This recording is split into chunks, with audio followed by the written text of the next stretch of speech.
Hi everyone, my name is Thomas Gustafson, and I'm going to be presenting about sex and sexuality in video games across cultures. So, first off, I want to define a couple of terms. For this report, we're going to be defining sex as the actual act of sexual intercourse between two people, regardless of gender or sex. And we're also going to be talking about sexuality, which is the preference of gender or sex in the person you are encountering, albeit be it in a relationship or a sexual encounter.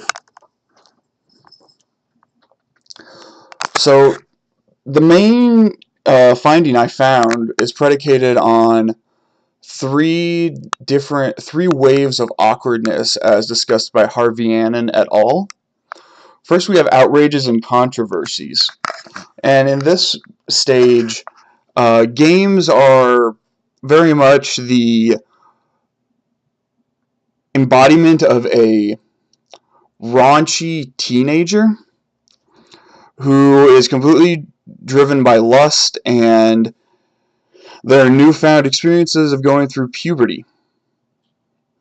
In Wave 2, they become more like a mature young adult, where sex is now a methodological side note.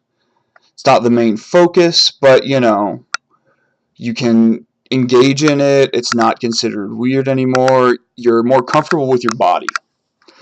And then in Wave 3, you reach personal relationships. And this is where I think you've truly become a mature adult. In this stage, this is really when you're going to find the person you're in love with, you want to spend the rest of your life with. And each choice you make is going to affect your relationship. And these are all in Harvey Annan's paper discussed to show the different ways this applies to games, specifically sex in games. I think we can also use it to apply to sexuality and even further to relationships. So there are three major areas of video game development in my opinion. We have North America, which is primarily the United States, mostly on the coasts, and a little bit in Canada. Then we have Western Europe, which is pretty obvious where that is, and then Japan. There are other countries that, of course, produce games, such as Mexico, China makes their own, but these, I think, are the three major regions. And this is what I'm going to be discussing as the three different cultural backgrounds for games. So I've chosen a game from each culture to represent them in our analysis today. So we have God of War 3, which was created by Sony Santa Monica, and sold about 5 million copies. Now, it was lauded for its combat, but it was condemned for its picturing of sex being very childish and very just, alright, you're a man, there's a woman, you're gonna have sex, and that there's nothing else beyond that. In Japan, we're going to use Persona 4 Golden by Atlas. This game was lauded for its intricate story and relationships. Relationships play a distinct part in building your character, and these decisions help you in the gameplay. These relationships are an integral part to honing the path that is your own. In Western Europe, I'm going to be using The Witcher 3 Wild Hunt by CD Projekt Red, which was lauded for its intricate storytelling and believable world. And in this, it feels a lot like reality. Not everything is predicated on who you know and who you decide to be romantically connected with, but it's all there. Same thing with sexuality. There might be someone who is not your sexuality, but you're not necessarily going to know unless you look for it.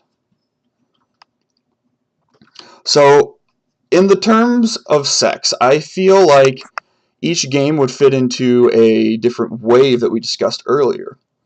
God of War 3's approach to I'm a man, there's a woman, we're going to have sex, feels very childish and very much a being driven by your sexual desires and your new experiences in puberty.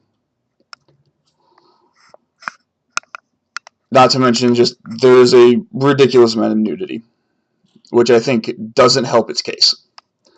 And then I think Wave 3 belongs to The Witcher 3. I feel like it's very mature in its approach to sex. Sex is there because there's a reason for it. There is a romantic relationship involved, or there's not, but there is a reason for it. You're not just going out of your way to go, look, there's someone, I'm going to go have sex now. And Persona 4 Golden, I feel like is not applicable to this category, which is good in the respect that they're all high school kids, so if that was covered, that would be a whole nother can of worms. But in general, I think it just can't be assessed in this manner, because the specific discussion point just does not exist in the game. And now as we discuss in sexuality, God of War 3 is very, very blunt. It is very much the quote-unquote heterosexual male fantasy. There's a man, there's a woman, and she's already naked and she just wants you. It's very stereotypical, very demeaning, and it feels very juvenile. Meanwhile, you look at The Witcher 3, and like I mentioned earlier, it feels like a real world. You're going to have your relationships however you want them, but there's also going to be somebody who's gay somewhere in the world. There's going to be some lesbians.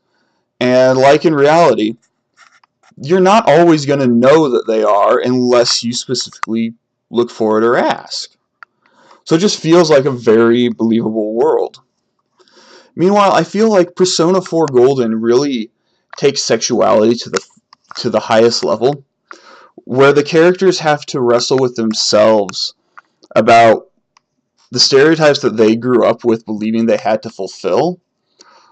Like, for example, let's say Kanji, who's down in the bottom corner. He's grown up believing he had to be this incredibly macho man to protect his family. Meanwhile, you find out through the story that Kanji's actually struggling with accepting that he's gay. And he's also really loves to knit and sew, which he doesn't feel like he should because that's not the persona that he was raised to believe. In conclusion, I feel like the games that represent the cultures really set a precedent for each culture in this wave model. I feel that North America's strong understanding of how to show heterosexual norm in terms of sex really feels to bring it down to that wave 1 moment. Whereas Europe, which has a strong understanding of how to intertwine sex and sexuality, really feels like they're that young adult, newly in love, but they understand each thing has its place. And Japan really feels like it's reached wave 3, where they know how to discuss it, and there is a nuance to each of these more intricate details. When designing for Japan, putting complex and uncomfortable situations first is very important to players. So I feel like focusing on how the players interact would be the best thing to do. When designing for North America, it seems like putting raw heterosexual sex at the forefront and being stereotypical is the most profitable. It's demeaning, but it's the most profitable. So Do you want to weigh business and financial over what's better for the medium? And then when designing for Western Europe, I believe that putting the internet connectedness of sex and sexuality is the best design choice. We want to see how sex and sexuality and relationships all work off of each other. Thank you for listening.